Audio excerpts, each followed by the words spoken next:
Nafarroan 1979tik 2015 arte izandako tortura kasuak jasotzen dituen txostena eman dio kriminologiaren euskal institutuak Nafarroako gobernuari. Torturak eta tratu txarrak salatu dituzten 676 pertsona identifikatu dituzte ikerketaren egileek aldi horretan eta uste dute gutxienez 825 kasu izan direla. Jada aztertuak eta datu basean txertatuak dituzten espedienteetan oinarrituz atera dute datua. 434 pertsonak jasandako 532 tortura kasu daude erregistratuta eta proportzio horren arabera egin dute kalkulua. Aurrez egindako lanak kontuan hartuta gutxienez 5.181 tortura eta tratu txarren kasu zenbatu ditu institutu horrek 1960-2015 epean Hego Euskal Herrian, horietatik 1068 Nafarroan. Halere nabarmendu dute egindako ikerketa amaitu gabe dela.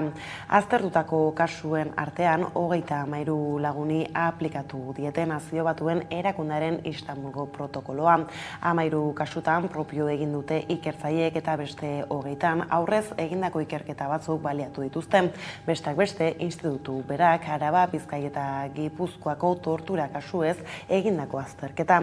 Hala ikertzaileek azaldu dute tresna hori erabili izanak sinesgarritasun oso ematen diola ikerketari. Arratsaldeon guztioi, kriminologiaren euskal institutuak ondoriotan azpimarratu du ikerketa amaitu gabe gelditu dela EPEaren eta finantzaketaren ondorioz eta Nafarroako torturatuen sareko kideek bere egin dute ondorio hori.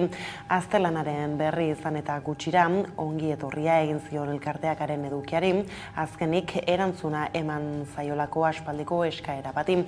Horregatik positibotzat jodu 1978tik gaurdainoko errealitatea aztertu izana. Halare, sareak nabarmendu du oraindik ere ezkutuan izan den errealitate horren dimentsio osoa ezagutzea falta dela eta horregatik Nafarroako gobernuari eskatu dio ikertzen jarraitzeko. Jorge Txokarro, Nafarroako torturatuen sareko kidea.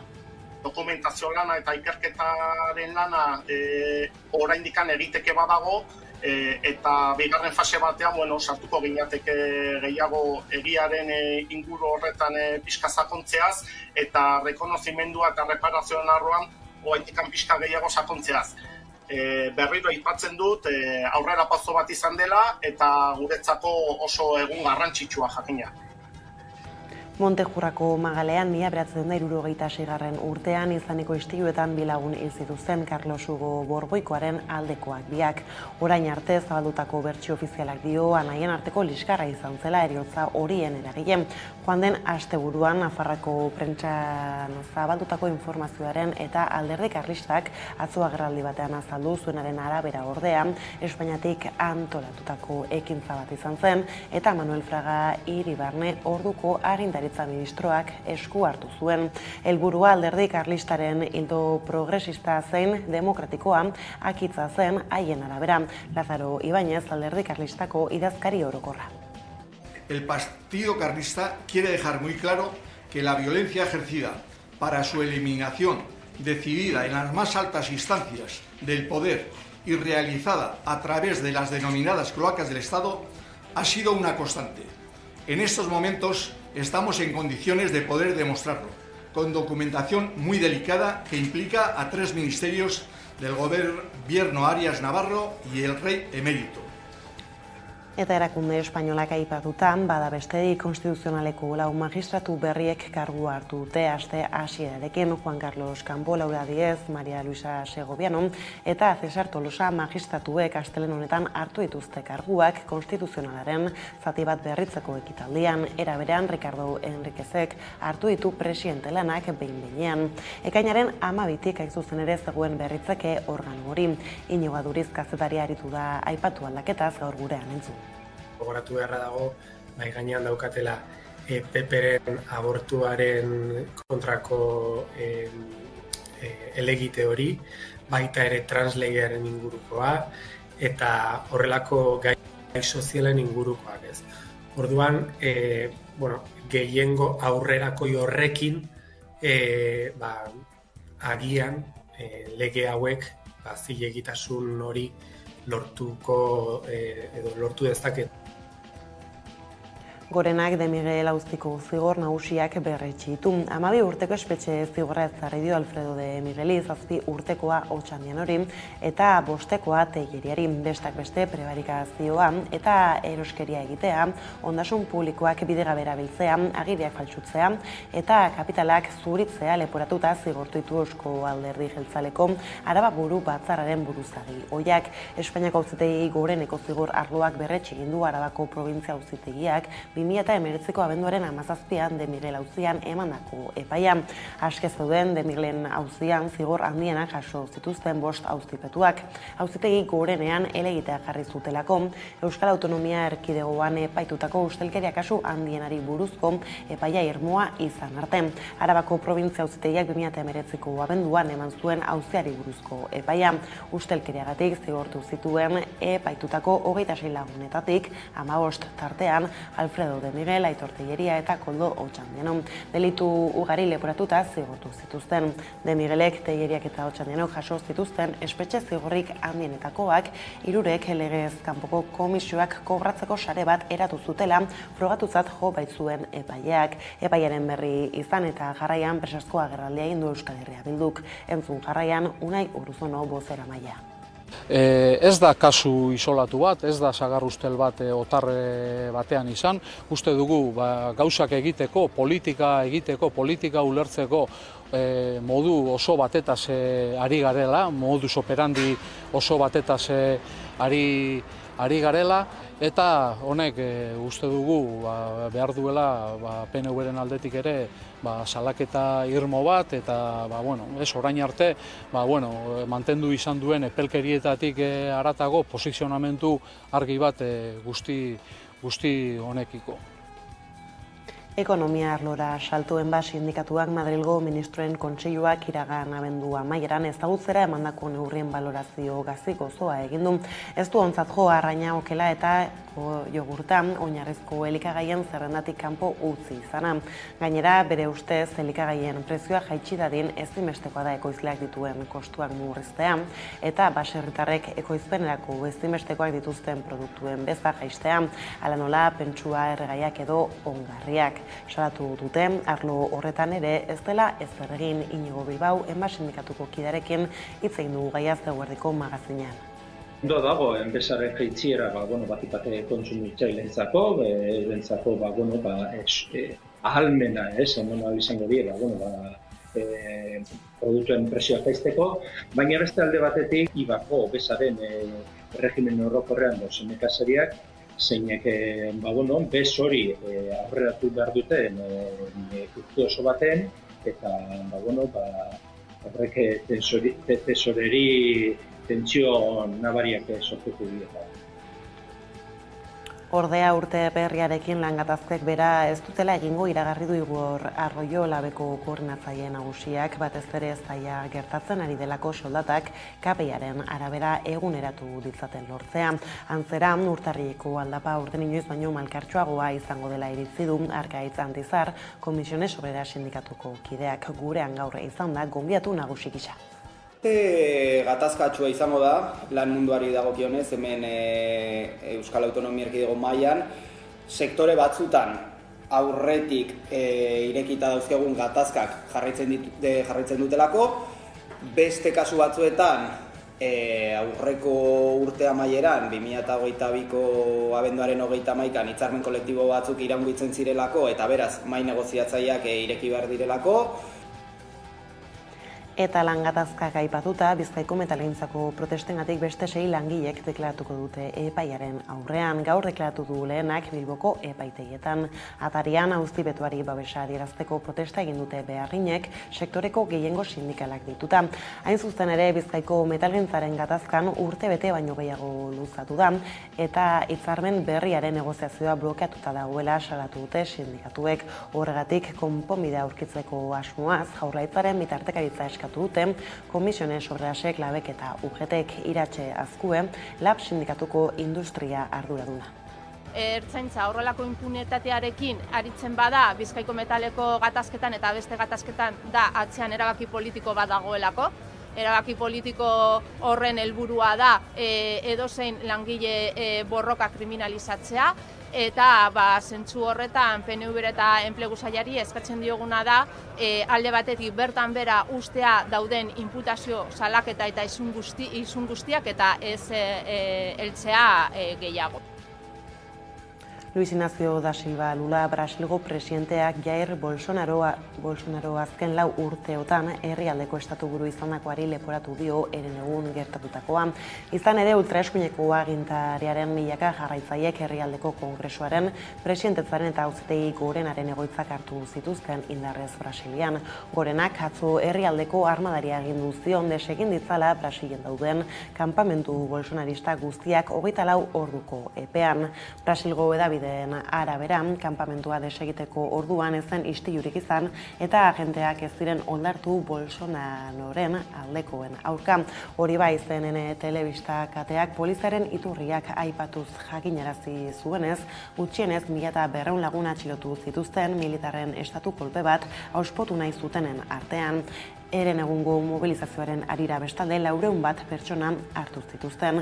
Brasilgo zigor kodeak 4 eta 12 urte arteko espetxe zigorrak aurre ikusten ditu, legitimoki aukeratutako gobernu bat kentzen saiatzeagatik. Gainera, eren egungo gertakariak aintzat hartuta, Brasiliako segurtasun eremuan eskubartzeko dekretua onartu du Lulak eta datorren urtarriaren 31 arte da indarrean egotekoan. Beraz, eskualdeko polizia gobernu zentralaren kontrolpean egongo da aldi horretan. Gauzak horrela, Brasilgo milaka herritarrek herrialdeko hiri nagusietako kaleak hartu zituzten, atzo iluntzean Luis Ignacio da Silva Lula presidentea agindetik kendu nahi zuten, Jair Bolsonaro estatuburu ohiaren jarraitzaile ultraeskuindarrek eren egun herrialdeko kongresuaren presidentetzaren eta auzitegi gorenaren egoitzen aurkako erasoa gaitzesteko. Brasilgo zenbait txokotatik manifestariek eskatu zuten zigortu ditzatela ekintza antidemokratikoetan parte hartu zuten pertsonak, baita Bolsonaro bera ere. Eta lerroburuekin bukatzeko kulturarloari heldutan, gurera bueltan, Vital Fundazioak zoiko erakusketa aurkeztu du oraingoan negu marraztua du izena, eta giatutako ibilbidea jarduera ezberdinez eta ilustrazioz osatuta dago. Fundazioaren zuzendaria den Arantxa Ibañez de Opakuak azaldu dizkigu erakusketaren xehetasunak. Se pretende estimular el aprendizaje en torno al invierno, pero también hacerlo de una forma lúdica, en la que tendrán cabida pequeños retos o juegos, un espacio pensado para las y los más pequeños de la casa, donde aprender y disfrutar. Horrela, astearte honetako lerroburuak aipatutan, iritsi da eguneko argazkiari heltzeko unean, esan legez Nafarroan 1979tik 2015 arte izandako tortura kasuak jasotzen dituen txostena eman dio Kriminologiaren Euskal Institutuak Nafarroako gobernuari.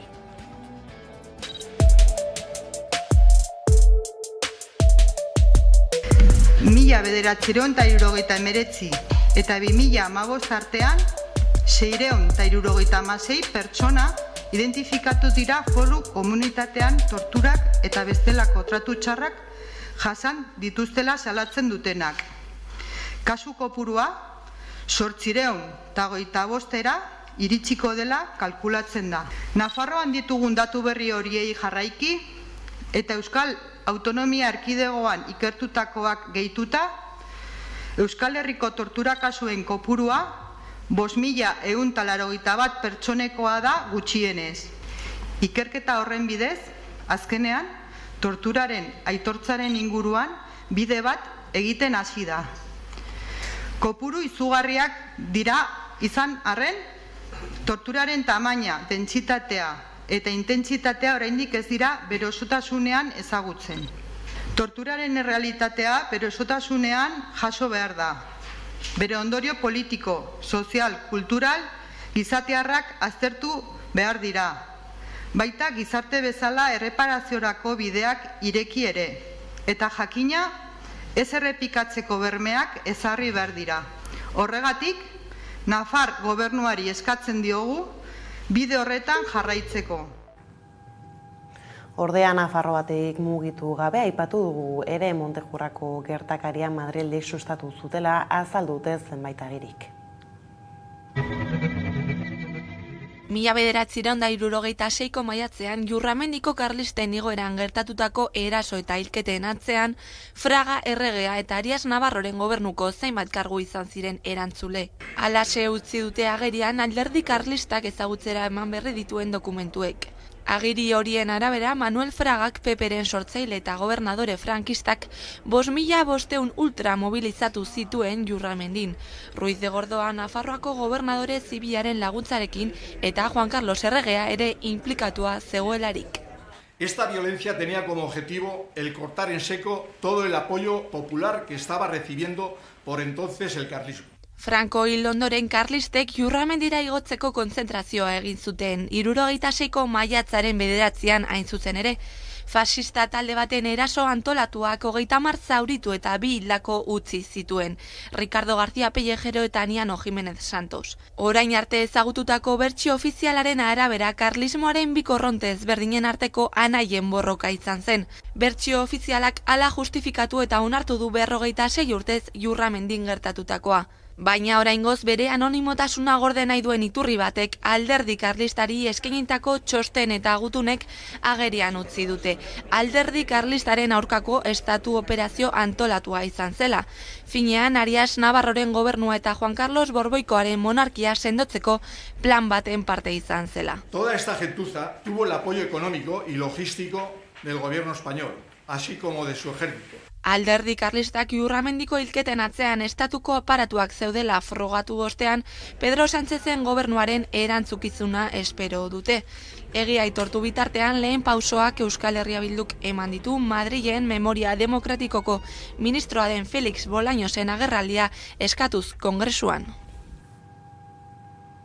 Lan gatazketara salto Bizkaiko metalgintzako protestengatik beste 6 langilek deklaratuko dute epaiaren aurrean eta gaur deklaratu du lehenak Bilbon auzipetuari babesa adierazteko protesta egin du sektoreko gehiengo sindikalak eta Aire Urreta lankida izan da bertan.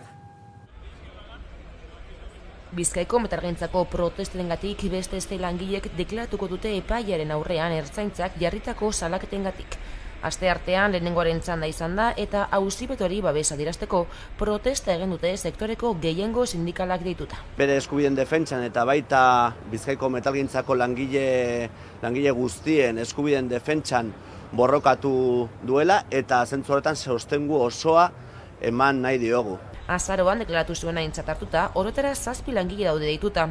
Hala sindikatuek kritikatu dutenez, grebak kriminalizatzen ditu jaurlaritzak eta ertzaintzak impunitate osoz diardu erabaki politiko batengatik. Erabaki politiko horren helburua da edozein langile borroka kriminalizatzea, eta zentzu horretan PNV eta Enplegu Sailari eskatzen dioguna da alde batetik bertan bera ustea dauden inputazio salaketa eta izun guztiak eta ez heltzea gehiago. Bizkaiko metalgintzaren gatazkaren korapiloa momentuz ez da askatu, urtebete baino gehiago luzatu da gainera. Hala jaurlaritzaren bitartekaritza eskatu dute gatazkan Comisiones Obreras, LAB eta UGT sindikatuek.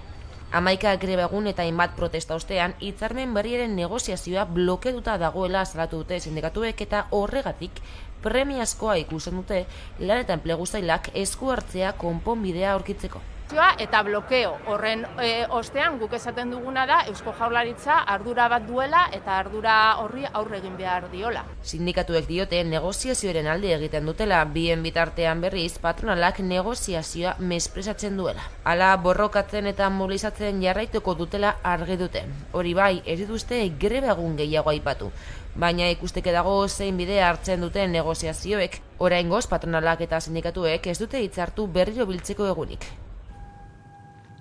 Lerro buretan aurreatu bezala urtarrieko aldapa urten inoiz baino malkartsuagoa izango da lan gatazkei dagokienez. Hain zuzen ere urte berriarekin lan gatazkek bera ez dutela egingo iragarri du Igor Arroyo labeko koordinatzaile nagusiak, batez ere zaila gertatzen ari delako soldata kapeiaren arabera eguneratu ditzaten lortzean. Aurreratu duenez lehen seihilekoan gutxienez 30 sektoretan egongo dira gatazkak eta ikusi beharko da zenbat iritsiko diren grebara.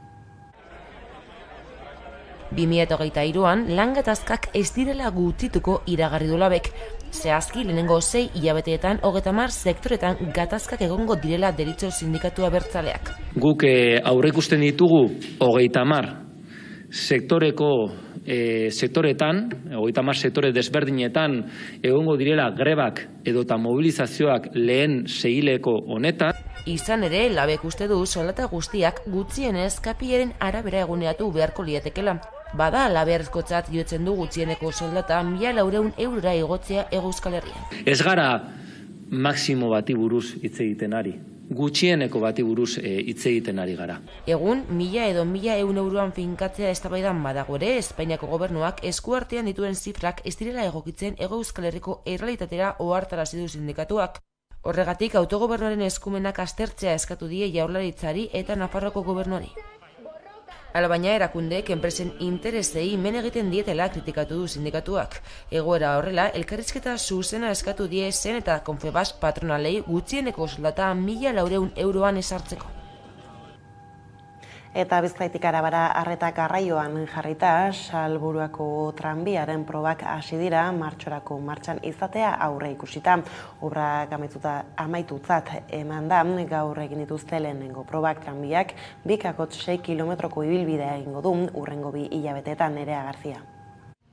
Ekialdeko tranbia berriak 5 geltoki izango ditu Salburua auzoan eta hiriko erdigunearekin lotuko du periferiako auzoa.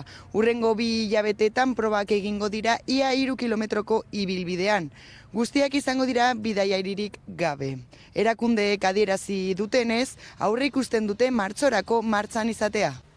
Euskal Trenbide sareak ekialdeko tranbiaren obrak bukatutzat eman ditu. Oraindik urbanizazio lanak eta instalazio areako lanak amaitzeke daude. Baita ere elore zaintza lanak egiten ari dira. Hala ere azaldu duenez probak egiten hasteko dena prest dago. Urtarrilaren 10ean hasi dira eta aurreikusten dute 2 hilabete gutxienez iraungo dutela. Azteko tranbiak 2,6 kilometroko ibilbidea zeharkatuko du abiadura oso motelean, ziurtatzeko seinaleztapenak, geltokiak eta distantziak ondo neurtuta daudela. El tranvía tiene que recorrer la vía, entrar en las paradas, verificar las distancias entre el borde del andén y la unidad, verificar la captación de la energía a través de la catenaria y hacer las pruebas de la señalización tranviaria, que son los semáforos que nos ayudan a convivir de una manera ordenada con el resto del tráfico y los peatones. Ondoren, erabiltzaileentzako informazio sistemen probak hasiko dira eta langileen formakuntza. Azkenik, zerbitzuan egongo diren tranbiek azken ibilbide berri hau egingo dute, baina bidairirik gabe. Gauza korrela udaberrirako martxan izatea espero dute erakundeek. Bestalde Zabalganako tranbiak ere pisuzko garrantzia hartu du azken hilabeteotan. Eusko Jaurlaritzak eta Gasteizko udalak ez dute momentuz adostu zein izango den lotura berri honen behin betiko ibilbidea. Mano tendida desde el Ayuntamiento para poder consensuar cuanto antes el recorrido del tranvía Zabalgana y para que podamos llegar a fin de esta legislatura con el estudio informativo definido, que es el objetivo y el compromiso que adquirimos en su día, ¿no? Izan ere 2023an urtaranen proiektu nagusien artean kalitatezko zerbitzu publikoak nabarmentzen ditu. Eta horien artean tranbia dago. Horrekin batera ekonomia berdearekin, deskarbonizazioarekin eta auzoen hobekuntzarekin lotuta dauden proiektuak iragarri ditu. Ordea, Gipuzkoatik Bilbora joateko urtebetean guztira 824.000 gora bidaiarik erabiltzen dute mugi txartela eta kopuruak are handiagoak dira egunerokotasunean, ia 4.000 pertsonak erabiltzen baitute. Bidaiari horiei mugikortasuna errazteko bidean indarrean da mugi txartelaren erabilera Bilboko metro osoan barik txartelaren bidai arrunten prezioan. Berritasunekin hasi da urtea mugikortasunari dagokionez. Baltzaneken mugi txartelarekin Bilboko metroaren linea guztietan bidaiatu daitekeela barik txartela arruntarekin ordaintzen den tarifa bera ordainduta. Datuak begiratzen baditugu Gipuzkoatik Bilbora joateko urtebetean guztira 800.000 bidaiari baino gehiagok erabiltzen dute mugi eta kopuruak are handiagoak dira egunerokotasunean. Ia 4.000 pertsonak erabiltzen baitute. Bidaiari horiei mugikortasuna errazteko bidean indarrean da mugi txartelaren erabilera Bilboko metro osoan, barik txartelaren bidai arrunten prezioan. Ildo horretan datozen hilabetetarako hurrengo urratsa Bilbobus eta Bizkaibus zerbitzuen integrazioa izango da. Bestalde garraio publiko alde batera utzi eta autoari dagokionez urte berriarekin batera Gipuzkoako errepidetan deskontu plan berria izango da eskura. Hala partikularrei nola jarduera ekonomikoei zuzendutako beherapen sorta batekin.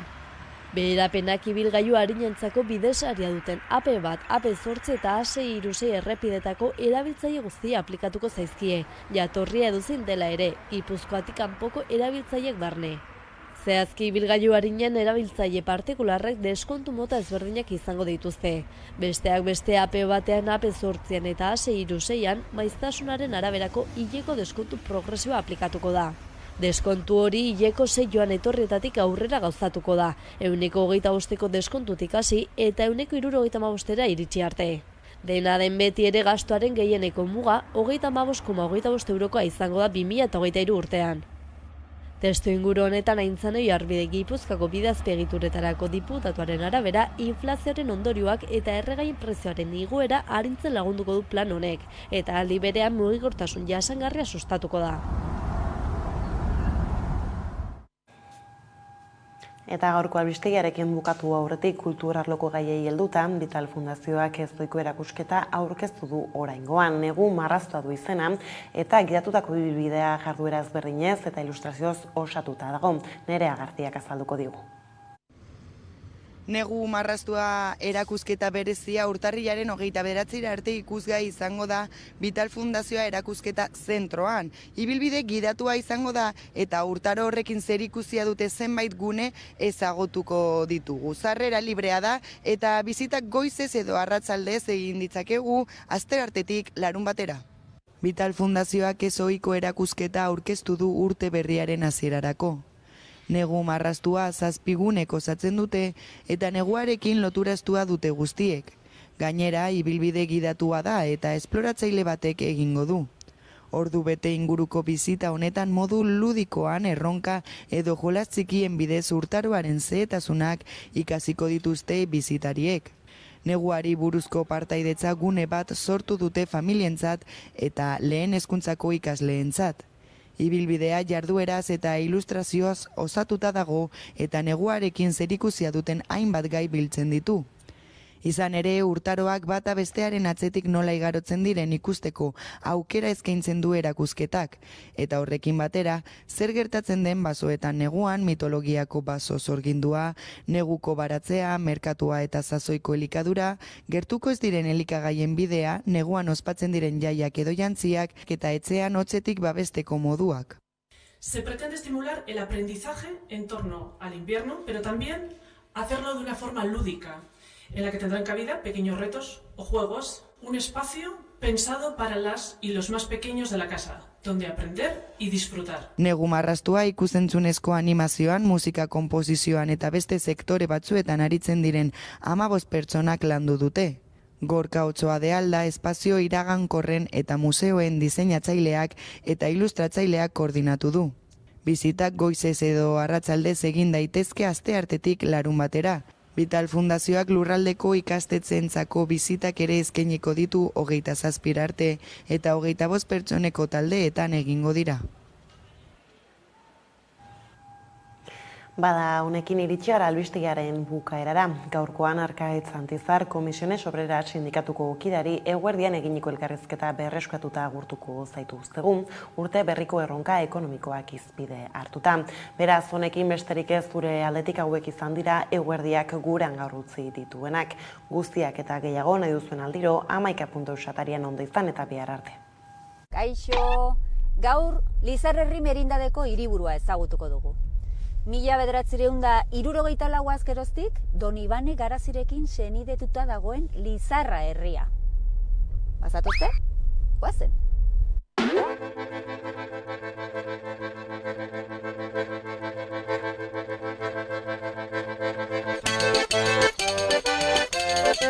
Hemendik hasten da alde historikoa eta alde zarra edo nola?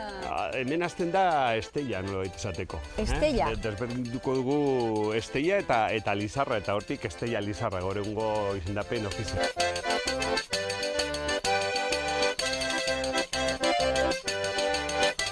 Amaia eta Josu eta Amaia, Sugarra gaztetxera etorri naiz.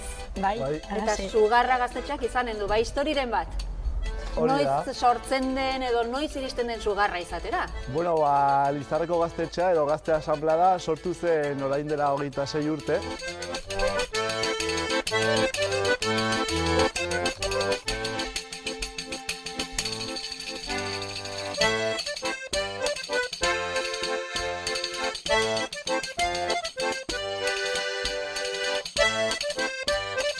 Garazi eta Maider, inautiretako batzorretako kideak zarete zuek. Ez ditut Lizarrako inauteriak ezagutzen, zuekin batera ezagutu nahi ditut. Bai, gu batzordeko kideak gara, batzordeak aurten 30 urte egin ditu. Baina? Eta, aldaketa pila egon dira Lizarrako inauterietan.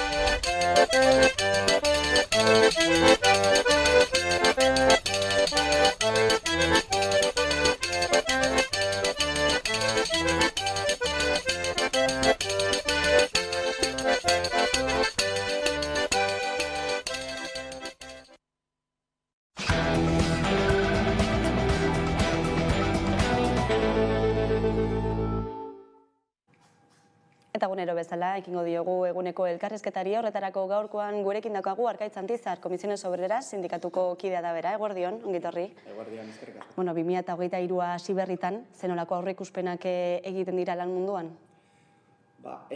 Urte gatazkatsua izango da, lan munduari dagokionez, hemen Euskal Autonomia Erkidego mailan, sektore batzutan aurretik irekita dauzkegun gatazkak jarraitzen dutelako, beste kasu batzuetan aurreko urte amaieran, 2022ko abenduaren 31an hitzarmen kolektibo batzuk iraungitzen zirelako eta beraz mahai negoziatzaileak ireki behar direlako, adibidez Gipuzkoako metalgintza sektorean, ostegunean lehenengo bilera daukete, eta patronal batzuk gainera gogorrari dira beraien planteamenduak mahai gaineratzen, KPIa, aurreko urteko KPIa bermatu behar dugu hitzarmen kolektiboetan, eta beraz, hitz baten definitzeko urte gatazkatsua izango da.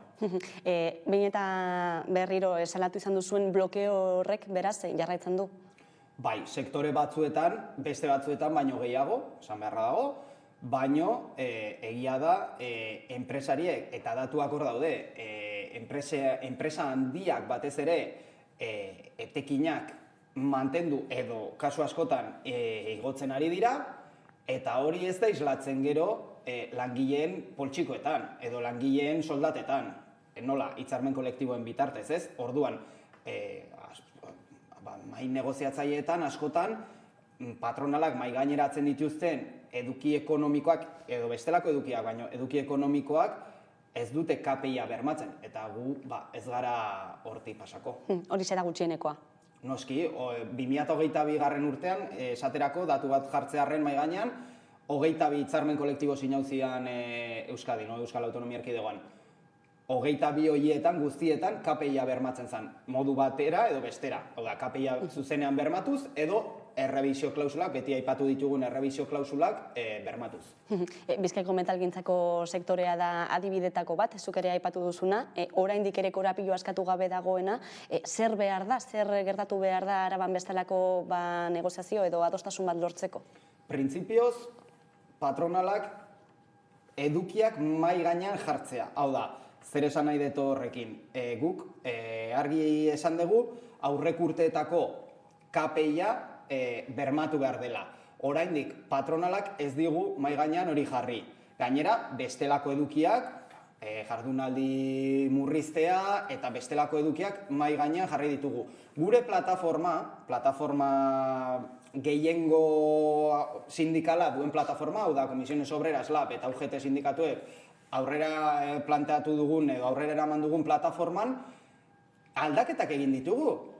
Ikusten dugu patronalak ez dituela aldaketarik egin beraien planteamenduetan. Orduan, zer erabaki dugu edo zer irtenbide, zeren gure helburua hitzarmen kolektiboa lortzea da. Orduan, irtenbide bat, blokea saiesteko irtenbide bat eman bartzaio. Orduan, horregatik, aste honetan, formalki, lan sailari, bitartekaritza lanak aurrera eramatea eskatu diogu.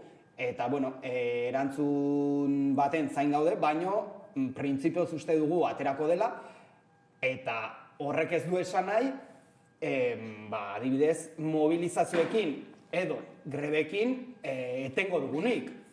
Langile gainera argi daukate mobilizazioa baliogarria dela hitzarmen kolektibo duin bat lortzeko, eta horretan arituko gara. Baina ikusten dugu maiko beste alderdia ez duela mugimendurik egiten. Saiatu gea, ea, hirugarren baten proposamenekin edo ideiekin edo dena delakoekin, ea hitzarmen duin bat lortzera iristen garen. Hori da gure helburu nagusia. Eusko Jaurlaritza beraz ikusten duzue borondate horrekin, bitartekaritza lan horiek egiteko? Pentsatzen dugu baietz, baikorra gara. Baina aurretik badira adibideak hori gertatu dena?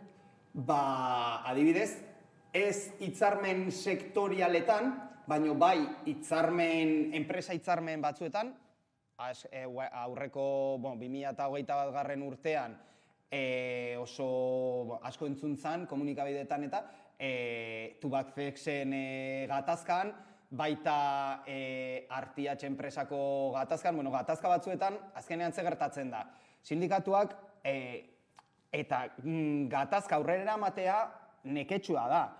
Eta asko suposatzen die langilei, orduan gu sindikatu bezala erantzunkizun badaukagu. Hori desblokeatzen eta irtenbideak edo saihesbideak lortzen. Orduan, askotan, irtenbide hori, fruituak eman ditu edo irtenbide bat izan da hitzarmen duin bat lortzeko, adibidez, hori, Tubacexen kasuan, hori eman zen. Bien bitartean, 6 langile auzipetu dituzte gaurkoan, Bizkaiko metalgintzako piketetan parte hartzegatik aurreko urtean, zein irakurketa egiten duzue? Horri egin behar dugun irakurketa oso larria da. Alde batetik, esan bezala, langileak kriminalizatzen ari dira beraien eskubideak aldarrikatzeagatik, epaituak izaten ari dira hitzarmen duin bat eskatzeagatik, pikete informatiboak aurrera eramateagatik, ikusi da aurreko egunetako grebetan zer nolako jarrera izan duten bai langileak eta baita ertzaina. Komunikabideetan ikusi ditugun bideoan arabera. Orduan, batzuk epaituak izaten ari dira, edo izango dira, egun hauetan, gaur, ostegunean, hurrengo astean Durangon, eta besteen jarrera, inork ez du salatzen, inork ez du esaten, hemen ere, agian, segurtasun sailak zeo zer esan beharko luke, ertzaintzaren, oldarkeriaren, ikusten ari garen oldarkeria kasuetan, eta azkenean, uste duguna da, eta oso larria da, langileen protestak edo langileen aldarrikapenak kriminalizatzeko joera badagoela. Eta hemen kasu larriena hau da, epaitegira eramatea protesta baketsu bat. Ez direlako izan ez delako salbuespena Bizkaiko metalgintzakoa. Gainera aurreko hitzarmen, Bizkaiko metalgintzako aurreko hitzarmenean ere, epaituak egon ziren, auzipetuak egon ziren, eta Tubacexeko gatazkan bai auzipetuak egon ziren, beraz, tonika, eta ikusten duguna da, hori, pikete informatiboetan, eta, egiten diren greba egunetan, zer nolako jarrera dauketen batzuek, eta zer nolako jarrera dauketen besteek. Eta horren ondorioa, gainera, zeintzuk diran kasu batzuetan, eta zeintzuk besteetan. Beraz, horregatik, gaur Bilboko epaitegian elkartu gara, gehiengo sindikala, ostegunean Barakaldoko epaitegian, eta hurrengo asteazkenean Durangoko epaitegian esateko aski dela eta greba ez dela delitua. Eta baita ere lan baldintzak exigitzeko, ez, lan baldintza honak eta KPI-aren errealaren bermatze hori. Hain zuzen ere, inflazioa oso altua izan da azken urtean ere, ez dakit azken datua ikusita ere, urtarrileko aldapa hori inoiz baino malkartzuago izango den? Azkeneko datuak ikusita, ikusten duguna da joera, beranzko joera edo moteltzeko joera bat egon dela KPI-an. Bueno, datu definitiboa ez daukegu, aste honetan edukiko dugu, baino datu provisionala, abenduko datu provisionala kontuan hartuta, 5,8 da KPI-a. Eta, bueno, irakurketa simple bat inda, ez? Esan genezake, bueno, moteldu eginda, ez? KPI-aren igoera, baino zer dago horren atzean, eta zergatik kezkatzen gaitu horrek. Begiratu behar duguna da, edo begiratzen duguna gure azterketetan da, azpiko inflazioa, edo erderaz deitzen dena inflazion subyacente, ez? Horrek zer barne biltzen du? Azpiko inflazioa izango gozan, inflazio arrunta, kenduta, energiaren kostua eta lehengaien kostua, ez? Beraz, azpiko inflazio hori 6,8koa izan da 2022an. Eta inflazio bestelakoa, puntu bat gutxiegokoa. Horrek zer esan nahi du? Enpresek egiten ari direna da, azkeneko prezioa edo prezio merkaturatzen den prezio hori igotzea. Eta produkzio kosteak dakarren igoera, azkeneko prezioetan islatzea, ez? Kontsumitzaileen okerrerako edo orduan. Noski gainera, ikusi behar dugu elikagaien igoera, berriro hidrokarburoen igoera ere, hipoteken igoera, dana noski urtarrileko aldapa malkartsua izango da. Horregatik, bere beziko garrantzia dauke lan sindikala, eta lan sindikal hori gidatzea langileen antolakuntzara eta hitzarmen sektorial kolektibo bakoitzean indarra egitea eta hitzarmen duin eta eduki onuragarriak dituzten hitzarmenak bultzatzera. Aldapa hori lausontzeko asmotan Madriletik etorri dira neurrietako batzuk urte berriarekin batera, horretako bat izan da oinarrizko produktuen bezaren jaitsiera, uste duzu fruituak eman dituela? Uste dugu neurri horiek eta aurreko urtean atera baino lehen esaten genuen ere, ez da berria. Uste dugu egoerari aurre egiteko neurriak direla, baino ez dakit nola definitu agian partxe bezala edo momenturako edo momentu puntual baterako konponbidea izan daitekela, baina hemen benetan behar direna da neurri estrukturalak. Hau da, guk beti hitz egin izan dugu zerga edo politika fiskala berrikusi behar dela. Ausarte izan behar garela gure planteamenduetan, edo, guk bagara, baina esan nahi dut alderdi politikoek edo gobernuan dauden eta kompetentzia legegile hori dauketen alderdi politikoek ausartak izan behar direla eta neurri edo epe ertain eta luzerako neurriak ezarri. Ez, orain, ez dakit, 6 hilabeterako produktu batzuen beza igo. Jaitsi barkatu. Printzipioz, onuragarria da neurria, izan daiteke, puntuala ere bada, beraz, arazo estrukturala konponduko du? Justu. Bizigaren testu inguruan zein izan beharko luke Komisiones Obrerasen ustez gutxieneko soldata? Guk beti defendatu izan dugu, edo gure planteamenduetan argi utzi dugu, Europako gutun sozialak gomendio bezala finkatzen duen batazbestekoaren 60% izan beharko zela gutxieneko soldata. Horrek aurreko urtean suposatzen zuen kopuru bat suposatzen zuen. Gaur egun, uste dugu berrikusi beharko zela datu hori eta KPI-aren bilakaera ikusita beharrezkoa dela kopuru hori eguneratzea. Guk uste dugu gaur egun Madrilen negoziatzen ari diren gutxiengo soldata baremo horretan mugitzea, egon beharko ginela, 1.080, 1.100 euro inguruan, kontuan hartuta gutxiengo soldata, kompetentzia edo esparru, estatuko kompetentzia bat dela, eta hor negoziatzen dela, eta momentuz, kopuru bat finkatzen dela estatu osorako. Orduan guk perspektiba horrekin aztertzen dugu. Eta horregatik, kokatu beharko zen, urte hasieran esaten genuen bezala, egon beharko zela, beti ere kontuan hartuta bataz besteko soldataren 160, uste dut zala 1.030, inguruan, gaur egun kopuru hori txikia geratu da, egia da txiki geratu dela, eta beraz, uste dugu 1.100 euro inguruan kokatzeak, ondo legokela. Abenduko langabezia datuei begira ere, erakusten dute langabezia murrizten joan dela azken hilabeteotan. Zein irakurketa egiten duzu eta batez ere lan erreforma suertatu zenetik, ez? Kontratu mugagabeen hazkunde hori eman da? Beti lan erreforma goratzen naiz gainera, orain dela urtebete ere 11an egon nintzala zurekin, eta esaten nuela, garai hartan esaten nuen, oraindik goizala zenbakiak aztertzeko eta irakurketa bat egiteko. Uste genuela positiboa izango zela lan merkaturako.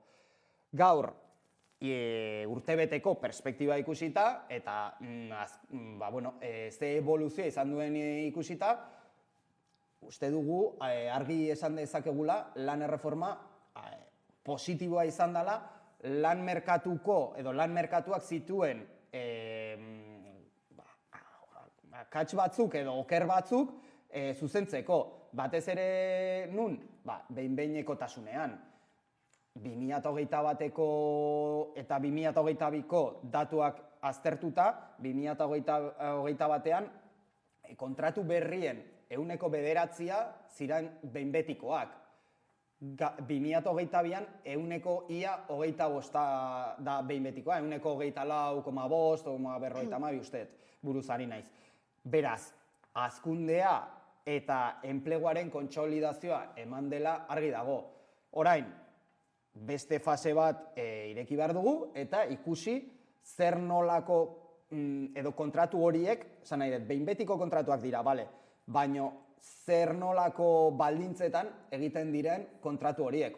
Hor ere lan sindikala eta Komisiones Obrerasen aldetik hori ikuskatzen egongo gara eta behar denean salatzen eta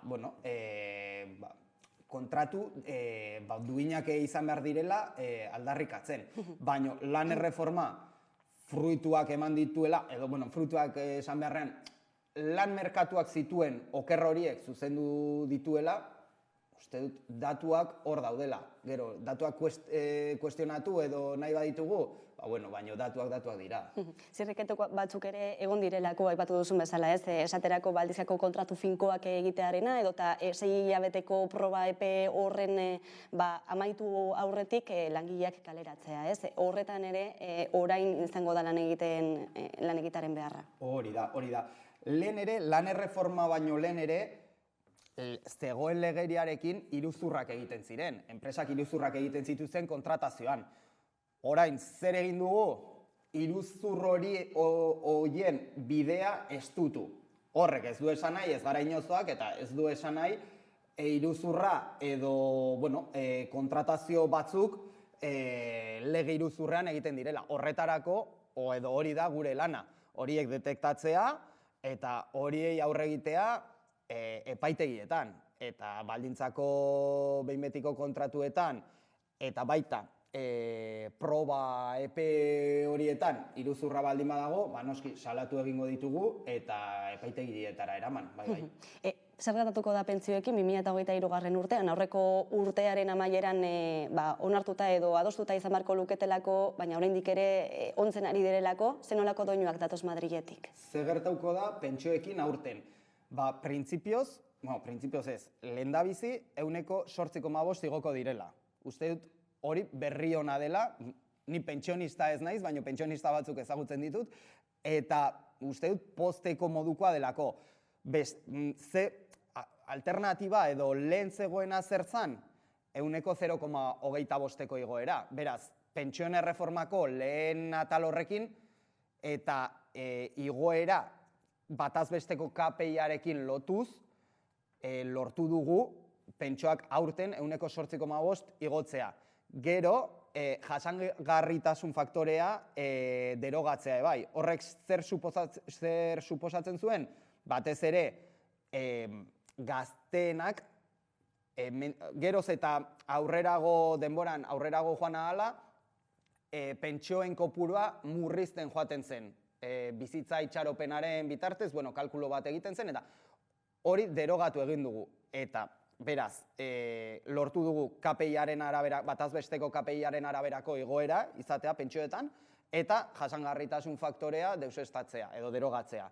Orduan, lehenengo fasea eragina izan duela pentsioetan, argi dago, orain, galdetu jazuna, bigarren fase honetan, edo ze airek datozten Madriletik, edo, maila irekita dago, gu gure planteamenduak mahai gainean jarri ditugu, zeintzuk dira gure planteamenduak? Adibidez, gehiengo kotizazio oinarrien gehiengo base horiek destopatzea edo tope hori kentzea. Gogoratu behar dugu, 59.000 euro baino gehiago irabazten dituztenak,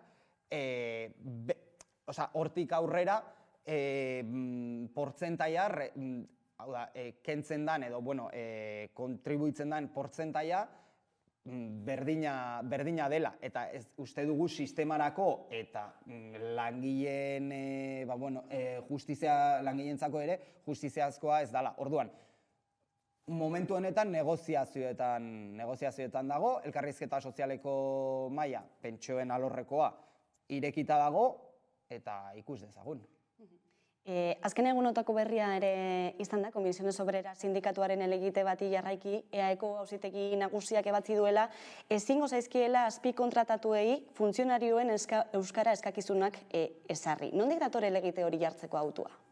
Elegite hori uste dut oso zaratatxua izaten ari dela, batez ere azken aste honetan, aurreko astelenean atera zen epaia, eta uste dut hemen merezi duela tete bat egitea edo gauzak ondo azaltzea. Zeren gero aukera dago, gauzak nahasteko eta gauzak zikintzeko, ez?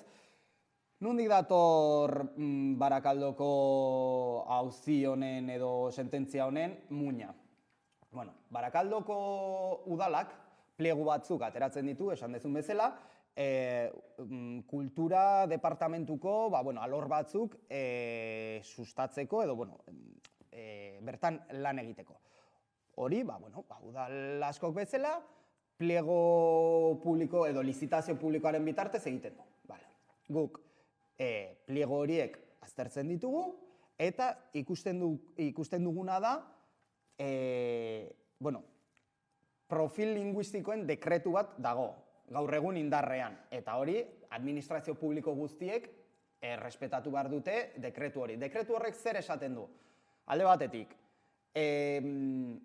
errealitate soziolinguistikoa, hau da, udalerri bakoitzaren errealitate soziolinguistikoa kontutan hartuko dela. Eta horren arabera, finkatuko direla kopuru batzuk, ehuneko kopuru batzuk, derrigorrezko BTBR edo hori, de obligado cumplimiento deitzen dena, ez? Barakaldoko udalak, bere errealitate soziolinguistikoaren arabera, bere funtzionarioei, ehuneko 30%ko BTBR-eko portzentaia aplikatzen die, ez? Lege horren arabera. Hori aztertuta ikusten dugu funtzionarioei ehuneko 30% aplikatzen dietela. Eta gero, pliegoetan, hau da, azpikontrata bati, enpresa pribatu bati, ehuneko 100 eskatzen zaiela, arreta zuzena egin behar duten langilei, C1 maila. Eta bestelako lanpostuei, adibidez, mantenimenduko pertsona bati, B2 maila. Baina ehuneko 100. Guk uste dugu, alde batetik, hori ez dijoala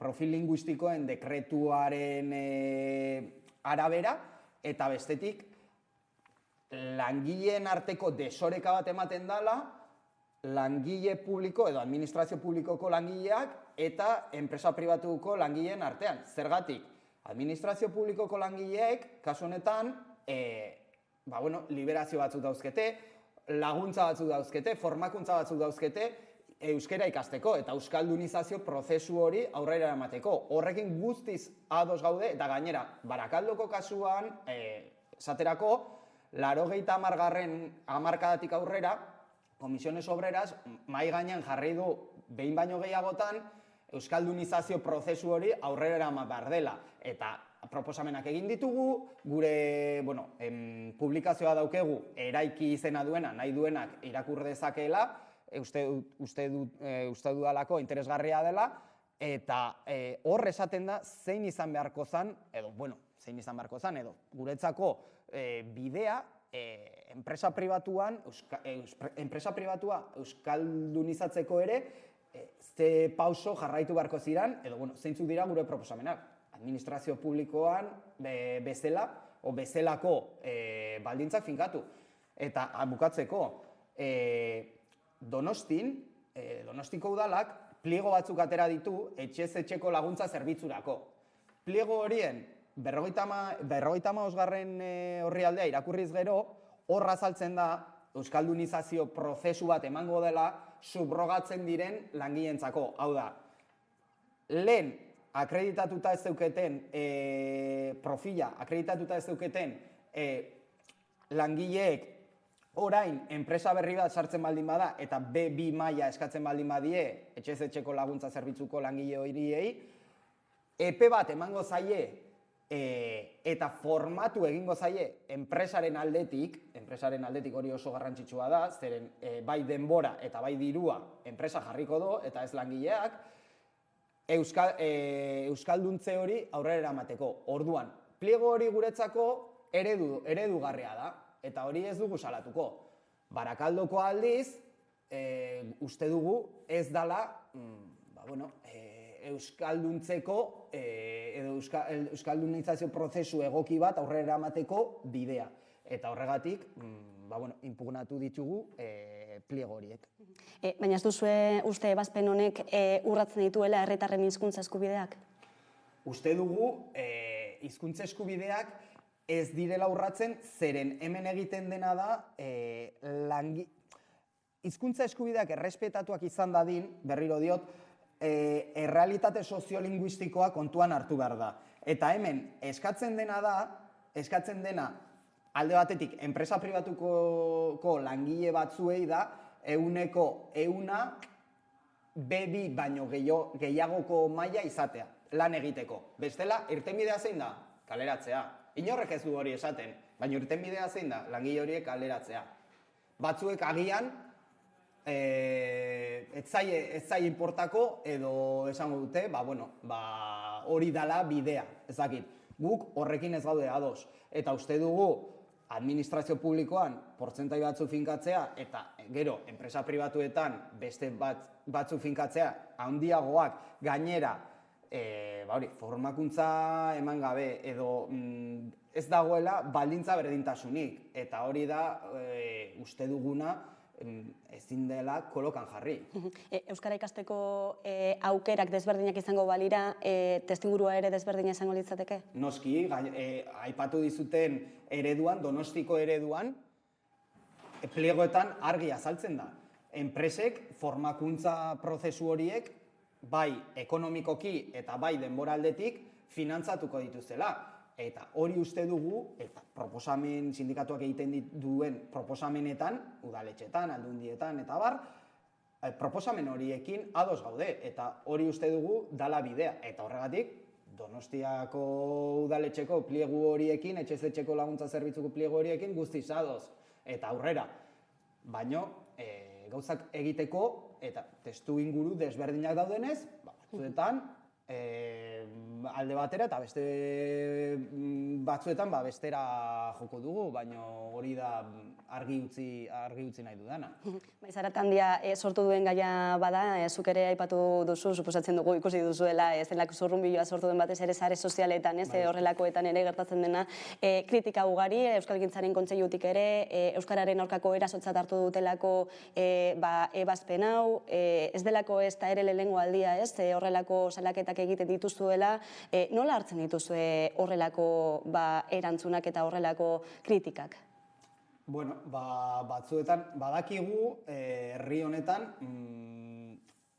iritzi desberdinak daudela. Horregatik, hasieran esan nahi izan dudana hori izan da, ez? Merezi duela patxada sartzea gai hau, ondo aztertzea eta jakitea zergatik inpugnatzen ditugun pliego hauek. Uste dut azalduta geratu dela eta titularraetan geratzea askotan komenigarriagoa da edo errexagoa da eta hori agertzea ez dakit irakurri sare sozialetan irakurri dugun bezala ez euskararen etxaiak edo euskarafoboak garela edo egizua iruditzen zait alde batetik ez delako egia, bestetik proposamenak ditugulako